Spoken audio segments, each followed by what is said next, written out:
안녕하십니까. 2020년 알고 보면 재미있는 생활과 세금, 지금부터 강의를 드리도록 하겠습니다. 세금 보고 재밌다. 아마 이렇게 강의하는 강사도 처음 보실 겁니다. 재미있는 뜻을 보니까요, 아기자기하게 즐거운 기분이나 느낌, 안부를 묻는 인사말. 세 번째, 좋은 성과나 보람을 갖게 하는 것. 오늘 세금에 대해서 좋은 성과와 보람으로 여러분한테 말씀드리려고 합니다. 공무원연금공단 서울지부 주관으로 국제동호회 자원봉사단 부단장을 맡고 있는 황선희 세무사가 여러분들을 재미있는 생활과 세금 말씀을 드리도록 하겠습니다. 두 번째 시간이죠. 부동산 관련 주택 등 취득세, 종부세, 양도세 편입니다. 강조드리지만 강의만 듣고 판단은 절대 금물.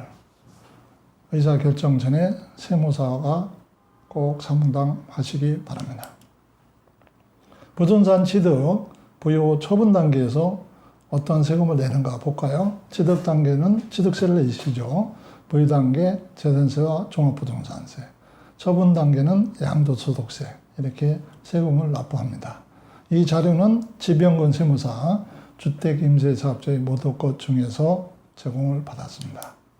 자, 먼저 주택에 대해서 취득할 때 무슨 세금을 내나요? 취득세를 납부를 하게 되죠. 여러분 보시다시피 6억 원 이하 주택을 살 때는 얼마입니까? 1% 취득세를 내면 되죠. 6억에서 9억 사이는 1%에서 3% 사이. 9억 초과 주택을 취득할 때는 3%의 취득세를 납부하게 됩니다. 그런데 최근에 바뀌었죠. 올해 2020년 8월 12일부터 시행하게 바뀐 겁니다. 조정지역과 조정 대상 지역이 아닌 것으로 나눠서 1주택자는 변함이 없습니다. 2주택은 8% 또는 1점 내지 3%, 3주택자는 무려 조정 대상 지역에서는 12%의 취득세를 내게 되고 법인이나 내주택자 12% 이렇게 취득세를 내야 된다는 것을 꼭 알고 계시기 바랍니다. 여기서 주의하실 거는 2주택자는 일시적 2주택자를 제외한다고 했습니다. 1주택이다, 일시적 2주택자. 이제는 취득세 신고할 때도 소득세나 양도소득세에서나 얘기하는 1세대 1주택이 뭐고 일시적 2주택이 뭔지까지도 알고 취득세 신고를 하게 되어 있다. 그런 말씀을 드립니다.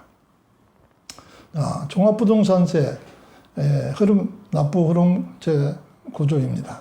먼저 종합부동산세는 주택 공시 가격에서 가세 기준 금액을 차감하고 가세 기준 초과 금액이 나오면은 여기에 공정시장 가액 비율을 곱해서 과세 표준이 나오면 세율을 적용합니다. 과세 기준 금액에는 이런 것은 6억 원, 1세대 1주택자는 9억 원까지 차감을 해주는 제도죠. 여기서 내년부터는 법인의 6억 공제를 폐지한다. 이런 말씀을 드리고요. 주택 공시가격은 어디서 확인할 수 있느냐? 우측 상단에 보시면은 국토교통부 홈페이지에서 여러분들이 쉽게 내 주택이 얼마 정도 공동주택으로서 주택 공시가 되어 있는지 쉽게 확인하실 수가 있어서 이런 거를 흐름을 보고 나는 종부세가 해당이 되겠다, 아니겠다 여러분 스스로가 계산도 해보실 수가 있을 겁니다.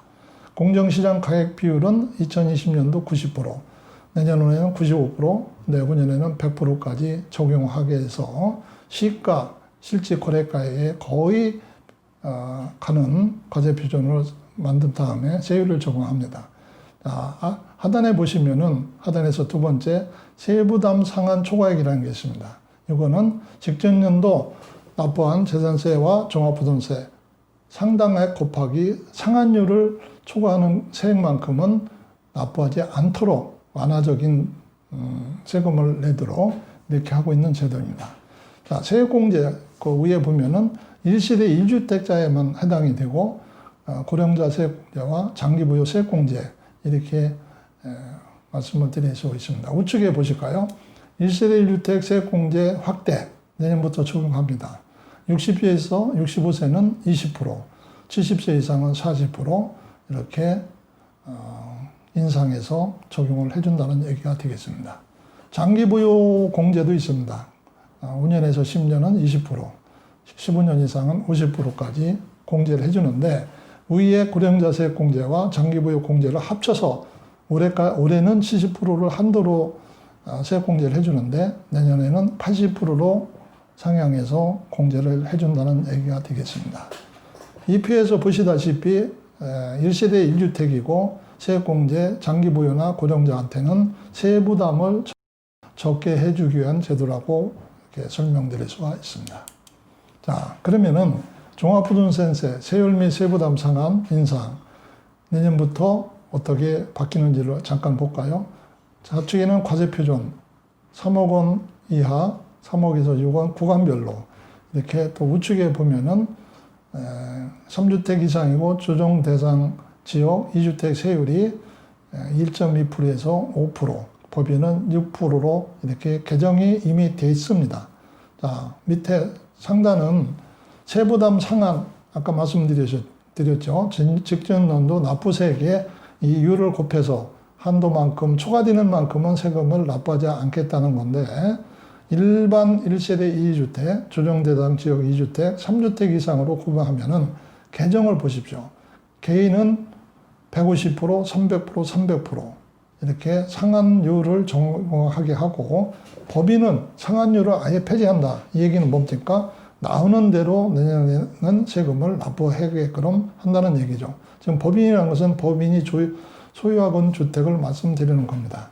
자, 그러면은 조정 대상 지역 2주택자가 또는 3주택 이상자가 300%를 상한율로 적용한다는 것은 올해 세금을 1,000만 원을 냈더라면 내년에는 300%니까 3,000만 원까지 납부하게 된다는 말씀이 되겠습니다.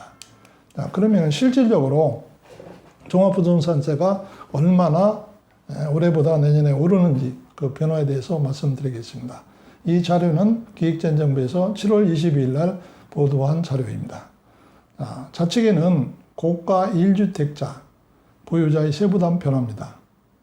앞에서 말씀드린 바와 같이 고령자 세액공제와 장기부여 세액공제를 받으니까 좌측에 A씨는 65세 10년 보유를 했답니다. 올해 세금은 종부세가 756만 원, 내년에는 882만 원, 126만 원이 오릅니다. 근데 B씨는 58세 3년 보유로서 이런 고령자 세액공제, 장기보유 세액공제를 못 받다 보니까 올해는 1,892만 원, 내년에는 2,940만 원. 그래서 1,000만 원 가량이 인상되게 나옵니다. 자, 여기서 시가가 36억, 내년에 40억이라 한 것은 한 4억절로 인상이 될 것을 예측하고 이렇게 계산을 해본 겁니다. 우측에는 조정 대상 지역의 2주택의 세분 변화를 보겠습니다. 20년도 시가 33억 원짜리 주주택을 가지고 있습니다. 조정 대상 지역에 2021년도에는 3억에 오른다고 보고 계산한 겁니다. 자, 올해는 2,600만 원, 내년에는 6,856만 원, 무려 4,200만 원이 이렇게 오른다고 계산이 됩니다. 자, 3주택제 세부담 변화는 더 많이 오르겠죠. 시가 43억 원, 내년에는 48억 원으로 볼 때 종합부동산세는 올해는 4,100만 원이고 내년에는 1억 754만 원, 그래서 6,575만 원, 그야말로 세금 폭탄이 아닐 수 없습니다. 자, 열심히 보십시오.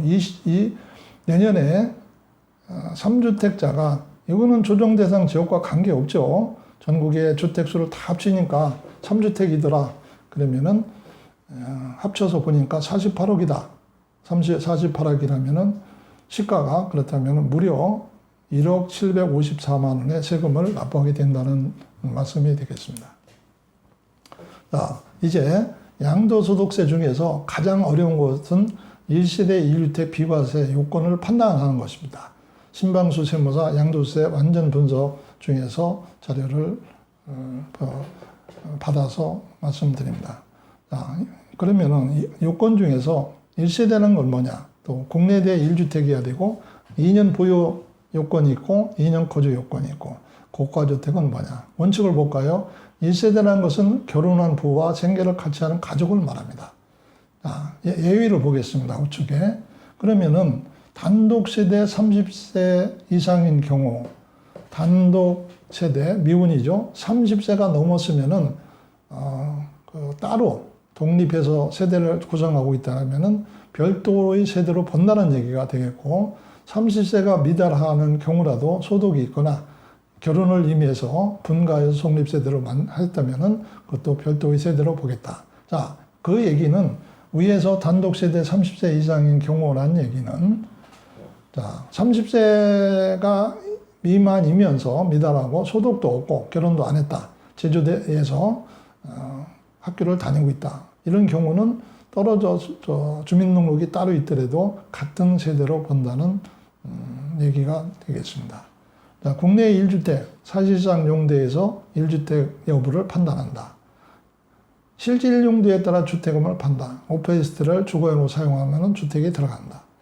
2주택이라도 이사나 혼인, 동거부양, 재건축 사유가 있으면 비과세가 가능하다.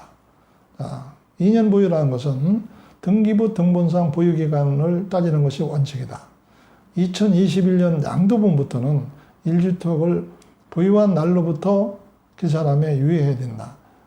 이런 것은 상당히 중요한 얘기가 되겠습니다.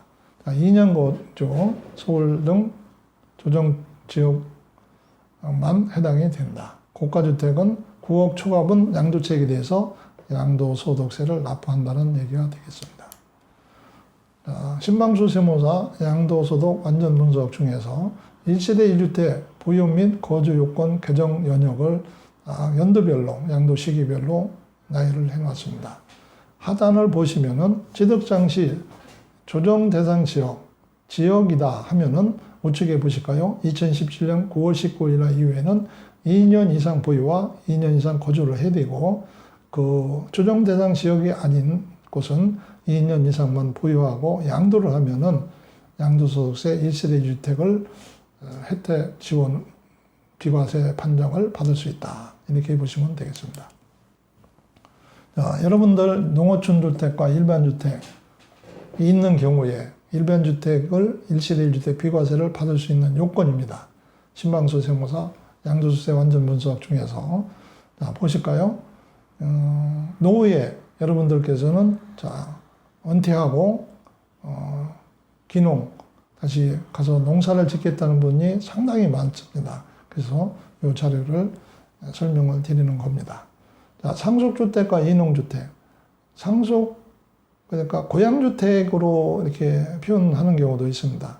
상속주택이나 이농, 농사를 짓다가 도시로 이사한 경우를 얘기를 하겠죠. 이런 거는, 이고, 귀농주택은 서울에 이렇게 거주를 하면서 생활을 하던 분이 다시 은퇴를 하고, 시골로 농사를 지러 가는 경우를 귀농주택이라고 표현을 합니다.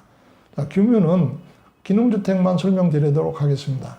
고가주택은 안 되고 대지면적은 660평방미터 이내 이렇게 있습니다.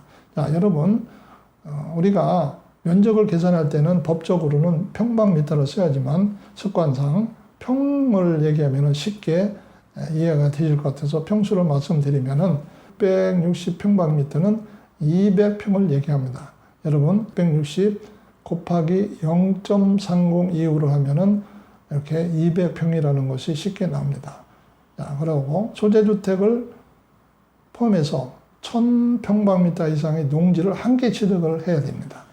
그리고 기농주택을 취득한 날로부터 일반 주택은 5년 이내에 양도를 해야 된다는 겁니다. 사후관리, 국세청에서는 어떤 세제혜택 지원을 했을 때는 제대로 하고 있나 다시 검토를 하고 사후 관리를 하게 되는데 기농하여 3년 이상 영농에 종사를 해야지 2년 반만 했다. 그러면 어떡한다? 일반 주택 양도 비과세 받은 것은 세금을 다시 추징을 하게 된다는 말씀이 되겠습니다. 알쏭달쏭 Q&A 몇 가지만 설명드리고 하겠습니다. 계약은 5월 1일 했는데 잔급은 5월 30일 날. 등기는 6월 1일에 한 경우 양도 시기와 취득 시기는 언제냐. 양도 입장에서는 양도 시기가 되겠지만 취득자 입장에서는 취득 시기가 되겠죠. 잔금 지급일과 등기 접수일 중 빠른 날인 5월 30일이다. 두 번째는 전체 거래 금액이 5억 원인데 잔금을 500만 원 받았다. 그러면 잔금 500만 원 받은 날을 소유권 이전 시기, 양도 시기, 취득 시기로 볼 것이냐. 그것은 안 된다. 자, 왜 그렇겠습니까? 보유기간이나 또는 거주기간을 좀 부족해서 양도를 해놓고 잔금 500만 원만 이렇게 남겨놓는 경우가 있을 수가 있습니다. 그거를 4억 9,500만 원은 중도금까지 다 주고 한 달 후에 500만 원을 받는 경우 이런 거는 잔금 받는 시기를 이렇게 취득식이나 양도식으로 봐주지 않겠다는 얘기가 되겠습니다. 다음은 2020년 1월 1일 날 잔금을 지급했다. 보유기간 1년이 되는 날은 언제인가? 2021년 1월 1일이 된다. 이게 왜 이걸 말씀을 드리냐면은 어떤 경우는 거주기간 2년에 하루가 부족해서 양도세 비과세 혜택을 못 받는 경우도 있기 때문에 여러분들 보유기간을 계산할 때는 꼭 이런 것을 참고하시라고 설명을 드리고 있습니다. 자, 또 신방소 세무사 양도소득세 완전 분석 체계에 이런 Q&A가 있습니다. 시대분리 시점과 보유기간 계산일과의 관계는 냈습니다. 2주택 보유 상태에서 시대분리를 하면은 1세대, 2세대 될 수 있죠. 이 경우 내년부터는 시대분리가 되면은 1주택이 된 상태에서부터 시작해서 2년 이상 보유를 판단하겠다. 기간을 계산하겠다. 또 증여도 시점과 보유기간 계산일도 똑같은 얘기입니다. 내년부터는 증여 시점부터 1주택이 된 상태로 보유기간을 비과세를 받을 수 있게 한다. 자, 세 번째는 이런 얘기입니다. A주택은 2018년 11월에 취득을 했습니다. 자, C주택을 언제 취득합니까? 1년이 지난 후, 그죠? 1년이 지났으니까 2019년 11월이 지나면 1년이 지나니까 2020년 2월 달에 C주택을 취득합니다. 하고 A주택을 언제 판다? 그 이후에 팔 때 C주택을 취득하고 일시적 2주택 얘기가 되겠습니다. 자, 여기서 문제는 분양권을 취득했을 때 2019년 그 중간에 분양권을 취득했을 때 문제가 있느냐 없느냐 얘기인데 올해까지 분양권에 대해서는 주택수에 포함되지 않기 때문에 A주택에 대해서는 비과세를 받을 수 있다. 그런 얘기가 되겠습니다. 양도소득세 계산 구조. 가장 힘든 양도세 계산은 2주택 이상자가 임대 등록이 있는 경우, 일시적 2주택 및 보유와 거주기간을 특례를 받을 경우, 이렇게 제목을 붙여봤습니다. 양도세 계산 구조는 양도가액에서 양도 당시 실질 거래가액에서 취득가액, 취득 당시 실질 거래가액, 필요경비는 뭐가 있습니까? 취득 시, 부요 시, 양도 시 지출한 비용이 되겠습니다. 그 다음에 장기부의 특별공제를 합니다. 장기부의 특별공제를 하고 양도소득금액 기본공제를 하면은 과세 표준이 돼서 세율을 정해서 세금을 납부하시게 됩니다. 이 내용도 지병권 세무사 주택 임대사업자의 모든 것 중에서 여러분들께 자료를 제공해 드리고 있습니다. 자, 앞에서 보시던 그러면은 취득원가 중에서 필요공비로 인정받을 수 있는 것은 뭐가 있는지 한번 보시겠습니다. 이거는 신방소 세무사 양도세 완전 분석 책에서 발췌해서 여러분께 설명드리고 있습니다. 먼저 취득가액 실제 계약서가 있어야 되겠죠. 취득세 난 영수증이 있어야 되겠죠. 또 부동산 중개수수료 영수증이 있어야 됩니다. 소유권 확보를 위한 소송비용, 샤시 발코니, 또 거실을 확정하는 개조비용, 상하수도 배관공사, 북박이장 또는 보일러 교체 등 이런 것을 가리켜서 자본적 지출이라고 표현을 합니다. 자, 우측에 잠깐 보실까요? 세 번째를 보면은 공사는 했는데 도배, 타일, 욕조, 변기 이런 공사 비용, 격면 공사 비용은 어떻게 한다? 필요 경비로 인정을 할 수가 없다. 많이 물어보시는 것 중에 제일 위에 구입 시 대출금 이자 비용은 필요경비에 인정받느냐? 받을 수 없다가 답입니다. 자, 좌측에 보면은 냉난방 시설 교체 비용 또는 공중비용 세무사 신고수수료, 신축 공사 계약서, 공사비 지급 입금표, 들어간 비용 관련해서 계약서나 영수증도 필요하지만 또 그 공사비 등을 지급한 입금표, 대금을 지급할 때는 현금으로 주지 마시고 통장으로 입금을 해서 나중에 양도세 신고할 적에 필요경비로 인정을 받아야 된다. 이렇게 말씀드리고 있습니다. 자, 하단에 보시면은 금고의 보관, 이런 서류들은 자칫 잘못하시면은 이렇게 분실할 수가 많죠. 그래서 금고에 보관해야 된다. 20년 된 1세대 1주택, 1세대 1주택이니까 20년 됐으니까 장기부여 공제 80%를 받았겠죠. 또 9억 초과에 대해서만 세금을 내겠죠. 14억 원의 양도를 했는데 세금을 계산해 보니까 한 3천만 원 정도가 나오고, 그런데 이분은 취득할 때 20년 전 취득할 때 박근혜 공사를 4천만 원을 주고 했는데 돈을 보내준 입금표는 있었는데 공사 계약서, 견적서 이런 증빙 서류가 없었습니다. 그래서 그거를 찾다가 그냥 양도소득세가 얼마나 더 납부를 하게 되는지를 따져보니까 60만 원 정도 밖에는 절감이 안 돼서 그거를 포기하고 그냥 양도세, 소득세 신고를 한 사례도 있었다는 것을 말씀드립니다. 자, 중요한 것 중에 하나, 1세대 2주택, 고가주택을 양도할 때 장기 보유 특별공제를 이제는 어떻게 한다? 보유 기간에서 거주기간을 추가해서 반영을 한다. 언제부터? 내년부터. 자, 그러면은 10년 이상 보유를 하면은 80%를 받게 되는데 내년부터는 보유 기간과 거주 기간을 50%씩 반반해서 80%를 적용한다. 그런 얘기는 무슨 얘기가 되겠습니까? 예를 들어서 2년을 거주를 했는데 보유는 10년을 넘게 했습니다. 그러면은 언제 팔아라? 올해 안에 양도를 해야 양도세를 많이 줄일 수가 있다. 이런 얘기가 되겠습니다. 이번에 8월 달에 개정된 것 중에 또 중요한 게 분양권도 내년부터는 뭘로 본다? 주택수에 포함한다. 아주 중요한 얘기가 되겠습니다. 참고하시기 바랍니다. 주택임대사업자를 구청과 세무서에 등록했을 때 적용받을 수 있는 세제 혜택 많죠. 물론 8월부터는 어떻게 되죠? 아파트는 임대사업자 등록을 하지 못하게 법이 바뀌어 있습니다. 취득당시에는 취득세 감면을 받고 부유단계 재산세 종합부동산세를 합산 배제를 받습니다. 처분 단계는 이렇게 많은 세제 혜택을 받을 수 있습니다. 이렇게 설명을 드리고요.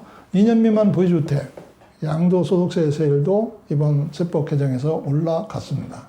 어떻게 개정을 볼까요? 2년 미만 주택이나 입주권은 1년 미만은 70%, 2년 미만은 60%, 또 분양권은 70%, 60%. 2년 이상은 어떻게 한다? 기본세율을 적용한다. 기본세율은 다음 페이지에 말씀을 드리고요. 조정 대상 지역 내 다주택 대한 세율 인상을 언제부터? 내년 6월 1일 날 양도분부터 어떻게 한다? 20%, 3주택 이상자는 30%, 좀 이렇게 해서 10%씩 올해보다도 인상이 되기 때문에 이렇게 해서 다주택자를 양도할 계획이 있는 분들은 어떻게 한다? 내년 5월 30일 이전에 양도를 해야 그 세금을 절세를 할 수 있게 되겠죠. 자, 기본세율을 볼까요? 양도세 기본세율은 1,200만 원까지는 6%고 그 다음부터는 15%. 어디서 아까 보셨죠? 첫 시간에 소득세의 기본세율과 동일을 합니다. 과세표준이 5억 원 초과를 볼까요? 세율이 기본세율 42%. 누진공제 3,540만 원을 한다. 자, 그러면은 하나는 과세표준이라는 건 뭐냐? 한번 설명드릴게요. 양도가액에서 취득계획 필요경비를 빼고 장기부유특공제, 소득공제는 연간 250만 원을 차감한 것이 과세표준이다. 자, 그러니까 취득가액과 필요경비 많으면 많을수록 또 장기부의 공제를 많이 받을수록 과세 표준이 줄어서 세금은 줄일 수 있다. 자, 세금을 줄이는 방법 중에서 부동산을 취득할 때 부부가 공동명의로 취득했다 하면은 유리한 점 볼까요? A는 혼자 명의로 했습니다. 물론 5억 1천만 원의 과세 표준이 있다는 가정하에 1억 7,800만 원을 세금을 내게 되는데 B는 이렇게 배우자가 공동명의로 했을 때는 1억 5,500만 원. 결과 절세 효과는 2,600만 원이나 절세를 받을 수 있다. 상당히 큰 거죠. 2,600만 원이 적은 돈은 아니기 때문에 설명을 드리고, 양도세 절세 전략 18가지를 다 설명드릴 수는 없고, 이거는 국세청에서 발간한 세금 절약에 대한 내용을 말씀드리겠습니다. 첫 번째, 세금을 절약하고 싶으면 사전에 전문가와 상담해라. 세 번째, 부부 등이 공동명의로 해라.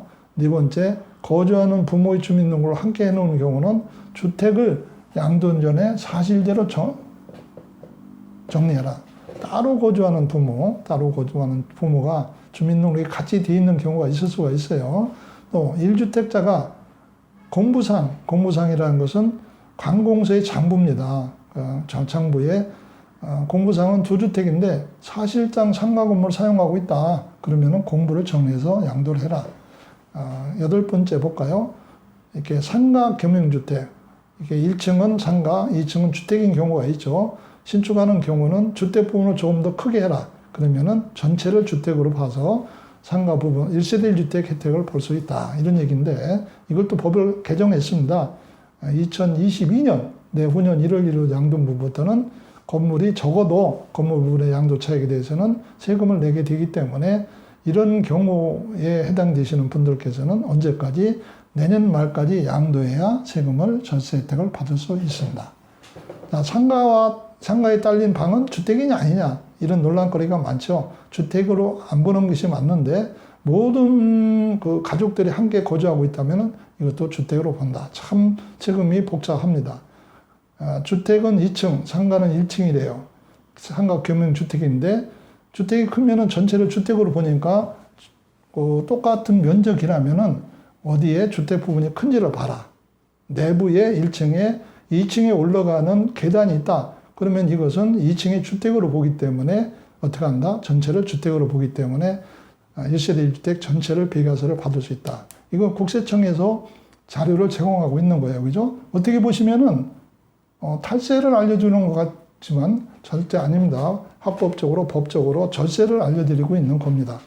자, 11번째 다운계약서, 업계약서는 절대 허위계약서는 작성하면 안 됩니다. 그것이 국세청에서 알게 되면은 양도세, 비과세 감면을 받지를 못한다. 자, 무허가 주택을 사실상 거주하고 있어요. 그럼 이를 적급 이점에서도 또 1세대 1주택으로 비과세를 받을 수 있다. 14번은 두 번째 줄 볼까요? 학교 폭력으로 피해를 전환하는 경우가 있어요. 이런 경우도 어떤 부득이한 사유에 해당돼서 2년 거주, 2년 보유를 못했다고 하더라도 어떻게 한다? 1세대 1주택 혜택을 볼 수 있게 됐다. 1세대 2주택이라도 일정 기간에 1주택을 팔면 양도세 비과세 되는 경우가 많다. 두 건 이상의 부동산을 양도한 경우는 어떻게 한다? 합산해서 높은 세율을 먹기 때문에 해를 달리해서 양도를 시기를 조절해서 세분담을 줄일 수 있다. 여러분들 올해 연말에 30억짜리 건물을 팔기로 했다. 그러면은 지분 등기를 해서 양도를 15억짜리, 15억 뭐 이렇게 나누는 방법도 있고 또는 올해 팔면은 적자를 보는 부동산이 있다라면은 이렇게 같이 팔면은 오히려 또 유리하게 세금을 절세를 하실 수 있게 되겠습니다. 부동산 양도시의 취득가액이 확인되지 않는 경우는 가급적 기준시가가 고시일 전에 양도한 것이 유리하대요. 자, 이런 거는 결국은 어떻게 합니까? 고시하기 전에 양도를 하게 되면은 그 환산 가액이 높아지기 때문에 이렇게 해서 설명을 드리고 있고요. 실질거래 가려고 신고하는 부동산은 증빙서를 철저히 챙겨라. 제가 좀 전에 금고에 보관하라까지 강조를 드린 사항입니다. 자, 다음으로 부동산 취득 양도 전에 신중하게 검토하고 계속해서 세무정과 상담한 얘기를 몇 번씩 수없이 강조하는 것은 수백 번을 강조해도 부족함이 없을 것 같아서 너무 넘침이 없을 것 같아서 이렇게 강조를 드립니다. 양도 계산 시 주택수에 포함되는 거 볼까요? 부가주택, 주거용 오피스텔, 조합원 입주권, 내년부터는 분양권.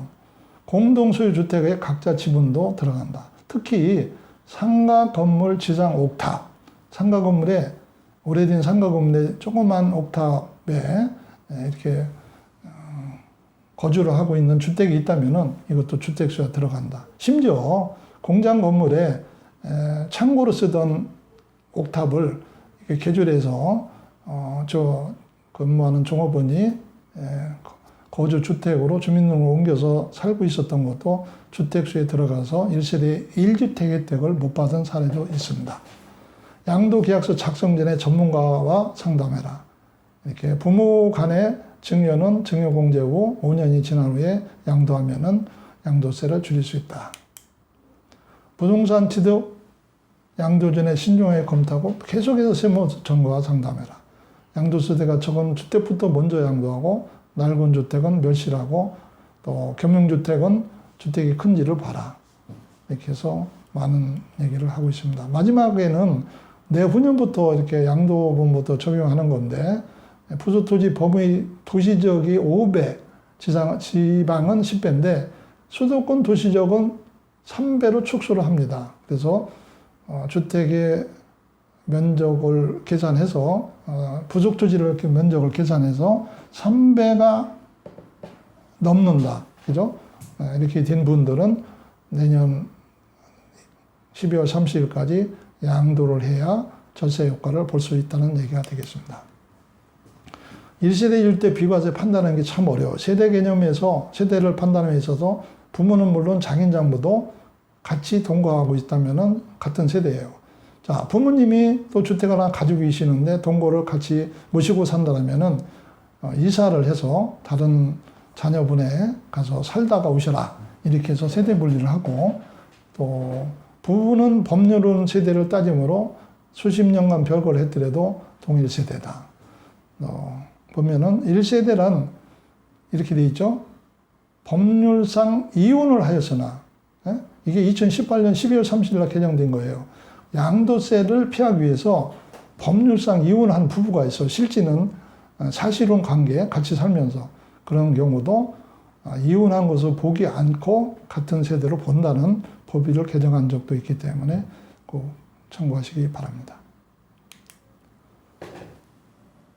양도소득세 비과세되는 2주택, 일시적 2주택을 보유한 경우 결혼으로 2주택이 돼 있어요. 남녀가 결혼했는데 복도 많아서 신부도 신랑도 한 주택이 있을 때 결혼하고 5년 이내 먼저 양도한 것은 비과세된다. 또 노무원을 봉양하기 위해서 합친 날로부터 10년 이내 양도하면 비과세를 해준다. 이렇게 많은 1세대 1주택 비과세 혜택이 또 많이 있고 이렇게 되어 있습니다. 자, 일시적 2주택 잠깐 볼까요? 참 어렵고 어려운 것 중에서 일시적 2주택.